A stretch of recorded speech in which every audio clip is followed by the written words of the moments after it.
I didn't want to move to a new place. All of my toys were in boxes, and we didn't have any TV. Mom told me to play outside, but she was always busy, and Dad was at work. And there weren't any kids around there anyway. Mom told me to explore the house, but I didn't like to. The house was empty, except for boxes. The basement was dark, and the attic was dark too, and I didn't like the funny smell in there either. The old people left some treasures in the house, so those were fun. I found some shiny spikes that Mom called jacks. She said they were for a game, but I need a ball to play it. I couldn't find a ball, but the jacks were fun to spin like tops. I found an old teddy in the attic too, when I went up there with Dad. It's missing an eye, and has a big smile. I didn't tell Dad about it because he doesn't like dirty toys. The forest was fun to play in, but Mom said not to go too far. I found a little house that looked like Dad's old shed. It had leaves and stuff growing all over it. It looked all broken and really old. There was a little window with the bars on it, and I didn't like it. I stayed away from the house because I didn't think there was treasure in there. Sometimes I threw rocks at the house.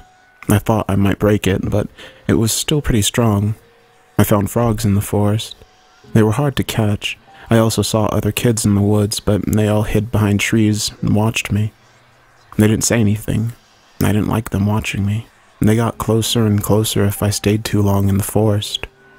At night I heard noises, and they made me very scared. I had to hide Teddy from Dad and Mom, so I kept him under the bed, but when the noises got louder, I would hold him tight, and he would make me feel better. The noises got real bad when it was really late.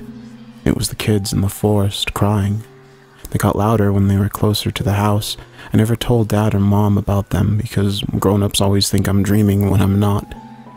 I felt safe with Teddy anyway, so I didn't need to sleep in their room. I started to hear the voices one night.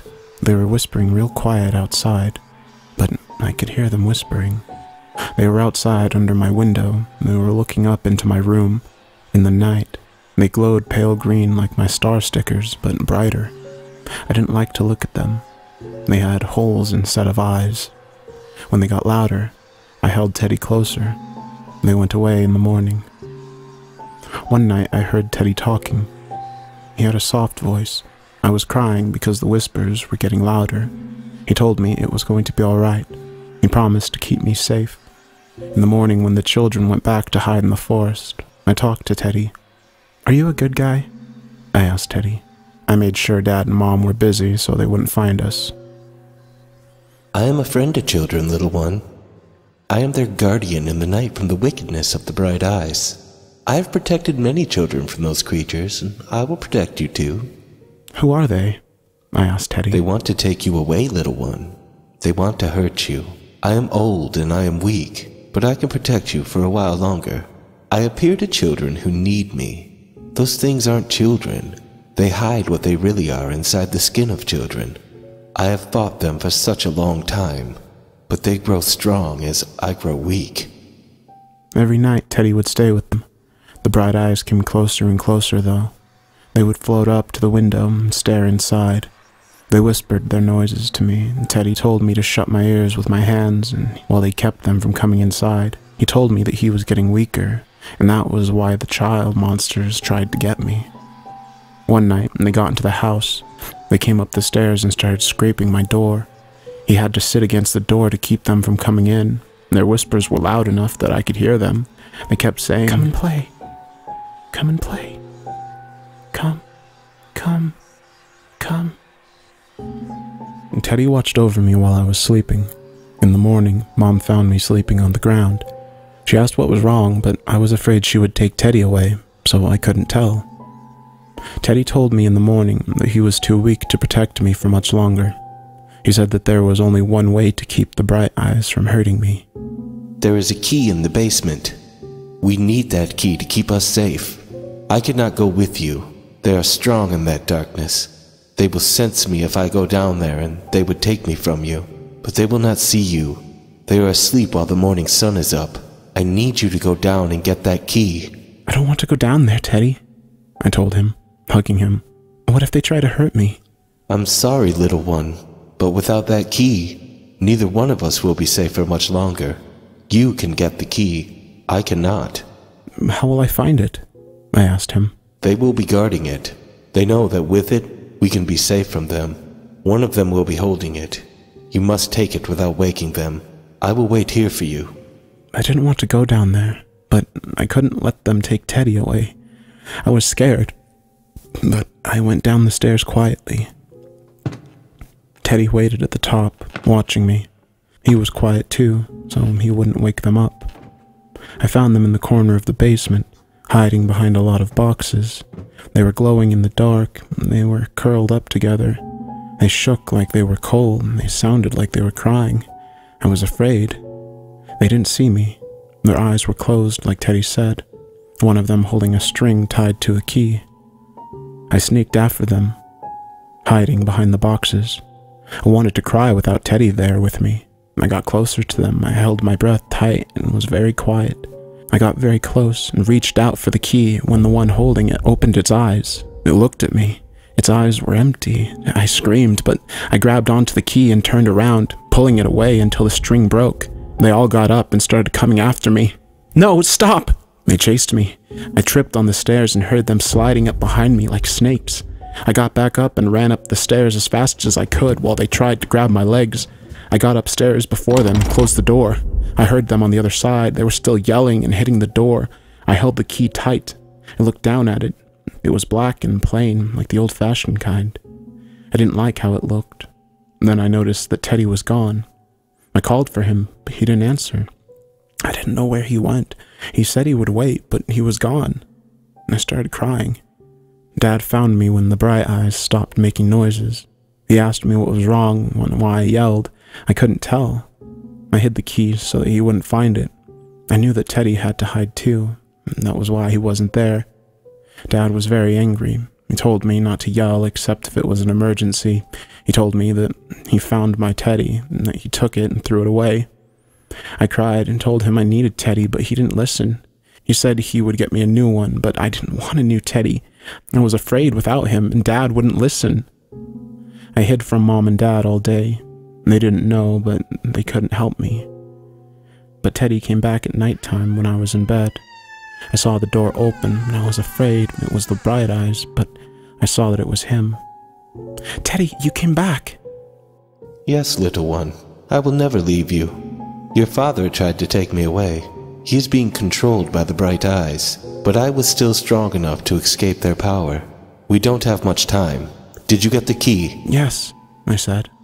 I got out of bed and showed him the key. You are very brave, little one, but you must be brave one more time. This time, I will not leave you. We must go into the forest. There is a place there where they cannot go. But I'm not allowed outside at night. If Mom and Dad find me, they might not let us be together anymore. I said this, but I felt bad because I was scared of going in the forest. After tonight, you will be safe. But we must go now before it's too late. I heard the bright eyes crying in the basement, and they were hitting the door again. Please, little one. This is our only chance. You'll be with me the whole time? Yes, little one. I will stay with you until you are safe. We sneaked out from the room. I held Teddy and the key tight. We went downstairs and had to go past the door of the basement before we could get outside. I saw the green light through the cracks and I ran. I heard the door open behind us when I was outside. I saw the bright eyes push their way out, crying and yelling. No, stop. Come away. I ran into the forest. It was very cold. Teddy told me where to go. It was very dark and I tripped a lot. The bright eyes kept coming, flying after us. I ran further and further and I fell down and scraped my knee. I dropped Teddy, and Teddy ran into the forest. Wait, Teddy, don't leave me alone, I yelled. This way, little one. Follow my voice. I stood up and held the key. I ran after Teddy. He kept telling me where he was, and I ran after him. I kept crying. The bright eyes were so close, and still making horrible sounds. In here, Teddy said. I stopped and saw that he was standing in the old forest house. The door was open. It looked much smaller in the dark. I can protect you in here. You will be safe from the bright eyes, little one. I looked at Teddy with his wide grin. I smiled back, but I was scared. It was a very dark room. Do we have to go in there? Teddy looked sad, and I felt bad for being scared. If you don't hurry, they will find you. They will take you away. They will hurt you. I want to protect you, little one. You must come in here and shut the door. They can't come in here when I'm here to protect you. I turned around. The bright children with crooked faces were floating after us. Dark stuff dripped from their empty eyes. They were flying forward with outstretched hands, yelling, "No! Come play!" I ran into the house and shut the door. Quickly now. Lock it with the key before they can get in. I stood on tiptoes to reach the lock and put the key in. I turned it as fast as I could. Right when I stopped, the children started hitting the door very hard, yelling at me. I dropped the key on the ground. "Now! Come and play!" I ran away from the door to the corner of the room. I tripped and fell down onto a pile of hard, lumpy things. I turned around and saw Teddy walk up to the door. He bent over and picked up the key. "Teddy, what's all his stuff on the ground?" I asked him. I was afraid because he wasn't saying. The bright eyes were hitting the door, but it was locked. They couldn't get in, just like Teddy said. He walked towards me. I heard something rip. His button eyes fell off and rolled on the ground. The fur on his face began to rip, and 2 glowing red holes appeared. They got real wide and bright and lit up his face.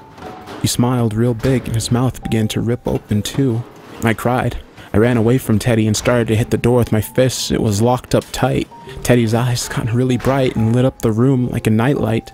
2 long, cracking arms with knives instead of hands came out of his mouth and began to scrape against the floor, pulling Teddy towards me. I crawled back to the corner. I fell on one of the lumpy things underneath me and hurt my hand. They were white and hard and had scratches all over them. There were lots and lots of them. "What are you doing, Teddy? Please stop. You're frightening me," I cried as he came closer. The children were yelling to me from the darkness. They reached in through the bars of the window. I finally knew what they were saying. They weren't saying, "Come and play." They were saying, "Run away."